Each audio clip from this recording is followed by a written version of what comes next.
कहानी के शुरू में हम एक बच्चे को देखते हैं जिसका नाम जैक था, जिसके फादर एक फार्मर थे। जैक को कहानियां सुनना काफी पसंद था, खास तौर पर राजा महाराजाओं की कहानियां। एक किंग की कहानी वो काफी शौक से सुना करता था। ये उस टाइम की कहानी है जब एक किंग पूरे कंट्री पर हुकूमत किया करता था और उस किंग के दौर में कुछ पास्टर्स ने बीज बनाए जो आम बीज नहीं थे बल्कि खास किस्म के जादुई बीज थे। और इन बीजों को बनाने का मकसद ये था ताकि वो हेवन यानी जन्नत में जाकर गॉड से मिल सके। और उन्होंने इन बीजों को जमीन में डाल दिया, जिससे काफी लंबा चौड़ा ट्री वहाँ पर उग गया। और वो ट्री इतना लेंथी था कि उसकी लंबाई आसमान को छू रही। और पास्टर समझ रहे थे कि इस ट्री का रास्ता हेवन की तरफ जा रहा है। और जब वो इस ट्री के ऊपर गए तो उन्हें पता चला कि जमीन और हेवन के बीच एक और दुनिया भी है, जो कि काफी खतरनाक जगह है क्योंकि वहाँ इंसानों से कई ज्यादा बड़े जायंट्स रहते हैं। और जब इन जायंट्स ने इंसानों को वहाँ आते देखा तो वो फौरन समझ गए कि ये तो इंसान है। और उन्हें जमीन का रास्ता मिल गया और वो जमीन पर आ गए। और जमीन पर आते ही उन्होंने सब कुछ डिस्ट्रॉय कर दिया और यहाँ तक कि उन्होंने इंसानों को भी मारकर खाना शुरू कर दिया। ये तबाही देखकर किंग के साथियों ने एक जायंट को मार डाला। बाद में पास्टर्स ने उस जायंट का दिल निकाल कर उस पर एक मैजिक किया और उसके दिल से एक जादुई ताज बना दिया। और हैरत की बात तो ये है कि जब किंग उस ताज को पहनकर जायंट्स के सामने गया तो उन जायंट्स ने किंग के सामने अपने घुटने टेक दिए और उन्हीं को अपना किंग बना लिया क्योंकि उनके पास वो ताज जो था। फिर किंग ने उन जायंट्स को वापस उनकी दुनिया में जाने का ऑर्डर दिया और उन सब जायंट्स के चले जाने के बाद किंग ने उस ट्री को कटवा डाला और उस ट्री के बीजों को किंग ने हमेशा के लिए अपने पास संभाल कर रख लिया। और जब किंग की डेथ हुई तो उनके साथ उस कॉफिन में वो जादुई बीज और ताज हमेशा हमेशा के लिए दफना दिए गए। और ये कहानी जैक के अलावा प्रिंसेस को भी काफी ज्यादा पसंद थी क्योंकि प्रिंसेस उस किंग की फैमिली में से थी और उनकी मदर हमेशा उनको ये कहानी सुनाया करती थी। फिर हमें 10 साल बाद का सीन दिखाया जाता है जहाँ पर हम जैक को देखते हैं जो कि अब बड़ा हो गया था और वो सिटी में अपना घोड़ा सेल करने के लिए जा रहा होता है। और जब वो सिटी में पहुँचता है तो वो देखता है कि उसी किंग का ड्रामा चल रहा है जिसकी कहानियाँ वो बचपन में सुना करता था और वो भी ड्रामा देखने के लिए अंदर चला जाता है। वहाँ हम एक लड़की को भी देखते हैं जो कि प्रिंसेस थी, जो कि अपना भेष बदल कर वहाँ आई थी और कोई उन्हें पहचान नहीं पाता कि वो प्रिंसेस है। और तभी कुछ लोग प्रिंसेस को परेशान करने लगते हैं। जैक प्रिंसेस को बचाने के लिए आगे बढ़ता है और एक लड़का जैक के मुंह पर पंच मारता है। जैक उन्हें धमकाता है और वो सब अपने घुटने टेक देते हैं। जैक समझता है कि वो लोग उससे डर गए, लेकिन पीछे मुड़कर देखने पर पता चलता है कि प्रिंसेस के साथ ही वहाँ पर आ गए थे और उन लोगों के घुटने टेकने की वजह यही थी और प्रिंसेस उन लोगों के साथ चली जाती है। फिर हमें रॉड्रिक दिखाया जाता है जिसके साथ प्रिंसेस के फादर किंग प्रिंसेस की शादी करना चाहते थे, लेकिन प्रिंसेस उसे पसंद नहीं करती थी और वो उससे शादी करना नहीं चाहती थी। रॉड्रिक देखता है कि उनके स्टडी रूम में सब कुछ बिखरा हुआ है तो वो चेक करता है कि क्या गड़बड़ है और उसे एक गमले में से वही ताज मिल जाता है जो सालों पहले जायंट के दिल से बनाया था, लेकिन एक चीज बुक से मिसिंग भी थी। रॉड्रिक अपने सोल्जर को ऑर्डर देता है कि पूरे सिटी को बंद करवा दो और उसी पास्टर को कहीं से भी ढूंढ कर लाओ।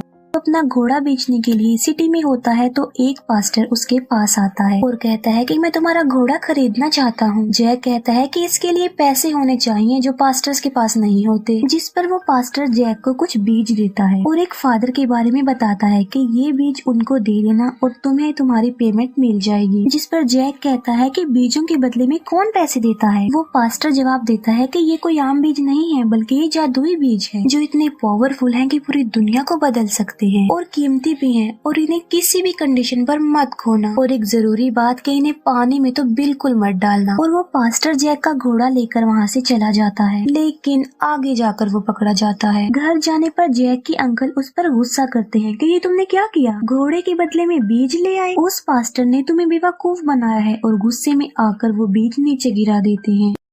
जैक उन बीजों को उठाने लगता है और एक बीज लकड़ी के सुराख से नीचे जमीन पर गिर जाता है, जिसका जैक को पता नहीं चल पाता। बाहर बारिश हो रही थी और प्रिंसेस वहाँ से गुजर रही थी क्योंकि वो रॉड्रिक से शादी करना नहीं चाहती थी और इसीलिए नाराज होकर वो अपने घर से निकल आई थी। बारिश से बचने के लिए प्रिंसेस उस वुडन हाउस में आ जाती है। जैक को पता चल जाता है कि ये तो प्रिंसेस है और वो दोनों बातें करने लगते। अचानक से बारिश का पानी लकड़ी के सुराख से होता हुआ उस बीज में चला जाता है जो कि जमीन पर गिरा हुआ था, जबकि उस पास्टर ने कहा था कि इस पर पानी लगने नहीं देना। और बीज पर पानी लगते ही वहाँ वो ट्री उगने लगता है। अब क्योंकि उस ट्री की जड़ें घर के नीचे थी, तो वो ट्री घर को भी अपने साथ ऊपर ले जाता है और प्रिंसेस वहाँ पर फंस चुकी। जैक की प्रिंसेस को बचाने के बावजूद भी वो उस ट्री के साथ काफी ऊपर चली जाती है। नेक्स्ट मॉर्निंग प्रिंसेस के फादर किंग आते हैं, जो देखते हैं कि यहाँ एक काफी बड़ा और लंबा ट्री है जो आसमान को छू रहा है, जिसका ये पता नहीं चल रहा कि वो खत्म कहाँ पर हो रहा है। जैक उन्हें सारी बात बता देता है। किंग ऊपर जाने का इंतजाम करता है कि जाओ और मेरी बेटी को बचा लाओ। रॉड्रिक कहता है कि मैं भी जाऊंगा अपनी होने वाली वाइफ को बचाने के लिए, क्योंकि मैं उससे प्यार करता हूँ। जैक भी उन लोगों के साथ जाना चाहता था और वो उसे भी साथ ले जाते हैं। और जब ये ट्री के ऊपर चढ़कर आसमान की तरफ जा रहे होते हैं, तो जानबूझकर रॉड्रिक उस रस्सी को काट डालता, जिसकी वजह से कुछ सोल्जर्स नीचे गिर जाते हैं और मर जाते हैं और वो अपनी लोकेशन पर पहुंच जाते हैं। ऐसी दुनिया जो जमीन और हेवन के बीच में। वहाँ पहुंचकर रॉड्रिक जैक को कहता है कि मुझे पता है कि तुम्हारे पास वो जादुई बीज है और तुम वो मुझे दे दो। जैक वो बीज देना तो नहीं चाहता था, लेकिन रॉड्रिक चाकू दिखाकर उससे वो बीज निकलवा लेता है। लेकिन जैक एक बीज अपने पास ही रख लेता है और वो तीन लोग होकर अलग अलग जाकर प्रिंसेस को ढूंढने लगते हैं। हर तरफ उनकी जान का खतरा था। जिस ग्रुप में जैक था उनके सामने एक जायंट आ जाता है, जो जैक के दोनों साथियों को पकड़कर अपने साथ ले जाता है और जैक भी उसके पीछे पीछे जाता है, क्योंकि वो प्रिंसेस को हर हाल में ढूंढना चाहता था। वो जानता था कि जहाँ ये जायंट जा रहा है वहीं पर प्रिंसेस को छुपाया होगा। फिर हम रॉड्रिक के साथ उसके साथियों को देखते हैं। उनमें से एक को रॉड्रिक उठाकर जमीन पर फेंक देता है, क्योंकि वो उसका साथी नहीं था। और तभी उनके सामने भी एक जायंट आ जाता है और वो रॉड्रिक की नजरों के सामने ही उसके साथी को मार डालता है। और अब वो रॉड्रिक को भी मारने वाला होता है, लेकिन रॉड्रिक एक जादुई ताज निकालता है और ये वही ताज था जो हजारों साल पहले जायंट के दिल से बनाया गया था, जिसे किंग ने बनवाया था और इसमें मैजिक की पावर भी थी। अब जाहिर सी बात है कि जिसके पास ये ताज होगा जायंट्स उसका हुक्म मानेंगे, और इसीलिए वो ताज पहनकर रॉड्रिक एक ऐसी जगह पर पहुंच जाता है जहाँ पर बहुत ज्यादा जायंट्स थे और वहीं पर प्रिंसेस भी थी और उनका एक साथी भी था जिसे जायंट उठाकर ले आया था। तो सारे जायंट उसके सामने घुटने टेक देते। अब उन जायंट्स का जो हेड होता है रॉड्रिक उसे भी अपने आगे झुकने को कहता है और वो ऐसा ही करता है। रॉड्रिक उसके सर पर पांव रखकर तख्त पर आ जाता है और कहता है कि आज के बाद मैं तुम्हारा किंग हूँ और अब हम जमीन पर जाएंगे और सबको अपना गुलाम बना लेंगे। एक जायंट प्रिंसेस और जैक के साथी एक फाइटर को अपने साथ किचन में ले जाता है और वो उस फाइटर को अपना खाना बनाने ही लगता है कि तभी वहाँ पर जैक आ जाता है। इससे पहले कि वो जायंट उसे मार डालता है, जैक वहाँ से एक बड़ा चाकू लेकर उस पर कूद पड़ता है और वो चाकू उस जायंट में घुस जाता है और वो मौके पर ही मर जाता है। और इस तरह से जैक उस फाइटर की जान बचा लेता है। फिर ये तीनों वहाँ से बाहर निकल जाते हैं और ये एक ऐसी जगह पर पहुँच जाते हैं जहाँ ट्री के जरिए ये लोग नीचे जमीन पर जा सकते थे, लेकिन वहाँ काफी बड़ा जायंट सोया हुआ होता है और उसकी मौजूदगी में ये वहाँ से कभी भी नहीं जा सकते। और इसीलिए जैक और वो फाइटर मक्खियों का एक छत्ता लेकर आते हैं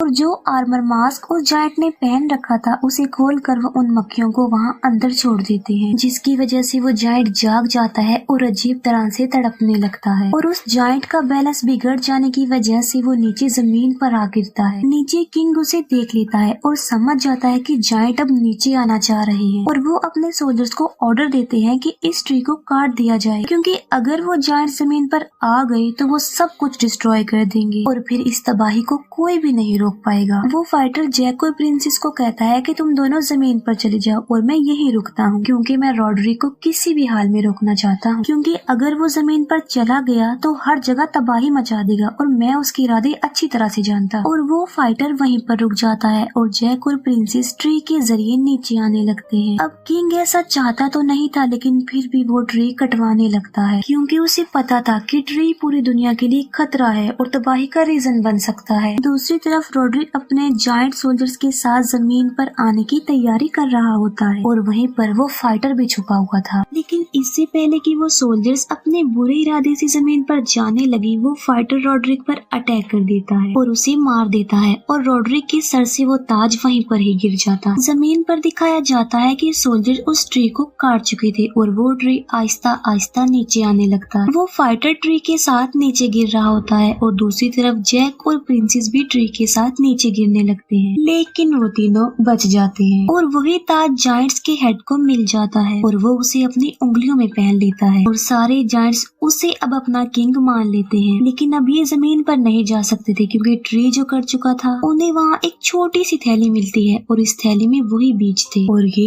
वही जादुई बीज थे। किंग जायंट उन बीजों को पानी में फेंक देता है और वहाँ बहुत बड़े बड़े ट्रीज उगने लगते हैं और ये जायंट्स उन ट्रीज को जमीन की तरफ कर देते हैं और अब वो जमीन की तरफ बढ़ने लगते हैं। किंग को उसकी बेटी मिल जाती है और वो खुश हो जाता है और जैक को थैंक्स बोलता है, लेकिन वो ये नहीं जानता था कि जैक और प्रिंसेस एक दूसरे को पसंद करने लग गए हैं। जैक प्रिंसेस को गुड बाय कहकर वहाँ से चला जाता है क्योंकि वो एक आम लड़का था, एक गरीब था। जब जैक अपने घर की तरफ जा रहा होता है तो वो देखता है कि वही ट्रीज दोबारा से जमीन की तरफ आ रहे हैं और वो फौरन समझ जाता है कि ये उन्हीं बीजों की वजह से उगे होंगे जो रॉड्रिक ने उससे छीन लिए थे और अब वो जायंट्स जमीन पर आना चाहते हैं और वो फौरन घोड़े पर बैठकर राजा को ये बताने के लिए निकल पड़ता है कि सबकी जान खतरे में है। जैक किंग और प्रिंसेस तक पहुंच जाता है और कहता है कि जायंट्स आ चुके हैं और इतनी ही देर में वहाँ पर हर तरफ जायंट्स फैल चुके थे और तबाही मचाने लगे थे। अपनी जान बचाने के लिए किंग और सोल्जर्स घोड़े पर बैठकर पैलेस की तरफ भागते हैं क्योंकि वहीं पहुंचकर वो खुद को सेव कर सकते थे, वरना वो जायंट्स का शिकार बन सकते थे क्योंकि ये लोग उसी किंग की नस्ल थे जहाँ से ये सारी कहानी शुरू हुई और जायंट्स इस फैमिली को कभी भी नहीं छोड़ेंगे क्योंकि उस किंग ने ताज पहनकर इन जायंट्स को वापस भेज दिया था। इससे पहले कि जायंट्स उन्हें नुकसान पहुंचाते वो सब पैलेस में आ जाते, लेकिन जैक पीछे रह जाता है और जिस लकड़ी के पुल के जरिए वो सब यहाँ आए थे, फाइटर उसे ऊपर खींचने का ऑर्डर दे देता है। लेकिन ऊपर जाने से पहले जैक बिल्कुल ठीक वक्त पर उसके ऊपर चढ़ जाता है, लेकिन जायंट्स का हेड उस लकड़ी के पुल को पकड़ लेता है। वो फाइटर बाकी सोल्जर्स को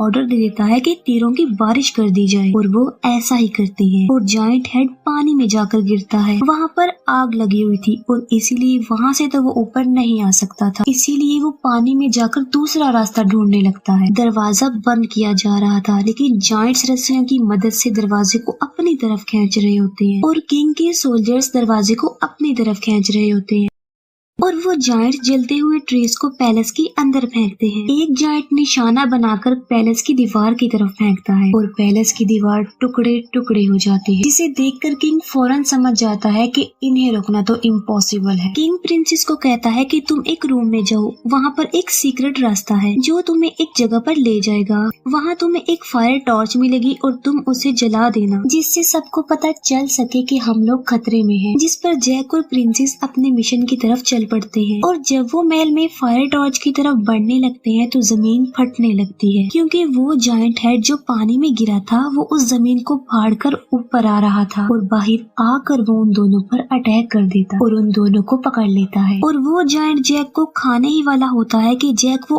आखिरी जादुई बीज निकालता है जो उसने संभाल कर रखा था और वो उस बीज को जायंट के पेट में डाल देता है। बीज पेट में जाते ही जायंट के साथ कुछ अजीब होने लगता है और वो उन दोनों को छोड़ देता है और उसके पेट में वो ट्री उगने लगते हैं, जिसकी वजह से उसकी बॉडी के टुकड़े टुकड़े हो जाते हैं और जैक के पास उसका कटा हुआ हाथ आकर गिरता है जिसके हाथ में वही जादुई ताज था। दूसरी तरफ सारे जायंट पैलेस में आ चुके थे और उनके सामने किंग और सारे सोल्जर्स खड़े हुए थे और उन्हें अपनी मौत अपने सामने नजर आ रही थी। लेकिन अचानक से सब जायंट्स अपने घुटने टेक लेते हैं और वो लोग सोच में पड़ जाते हैं कि ये क्या हुआ। पीछे मुड़कर देखने पर उन्हें पता चलता है कि जैक अपने हाथ में वो ताज लिए खड़ा हुआ है और वो उस ताज को अपने सर पर रख लेता है और वो सब जायंट्स को ऑर्डर देता है कि अपनी दुनिया में वापस लौट जाओ। जब जायंट्स चले जाते हैं तो सब ट्रीज को कटवा दिया जाता है। बाद में जैक और प्रिंसेस की शादी हो जाती है और उनके 2 बच्चे भी थे जिन्हें जैक जायंट्स की कहानियाँ सुना रहा होता है जैसे कि वो बचपन से सुनता आ रहा था। बच्चे पूछते हैं कि वो ताज कहाँ है। जैक कहता है कि वो ताज आज भी सेफ है क्योंकि उस ताज को काफी खूबसूरत बना दिया है और डिस्प्ले के तौर पर रखा हुआ है। दूर दूर से लोग उसे देखने आते हैं और आज तक किसी को भी उसकी रियलिटी के बारे में कुछ नहीं पता। और हैप्पी एंडिंग के साथ ये मूवी यहीं पर एंड हो जाती है। Thank you for watching.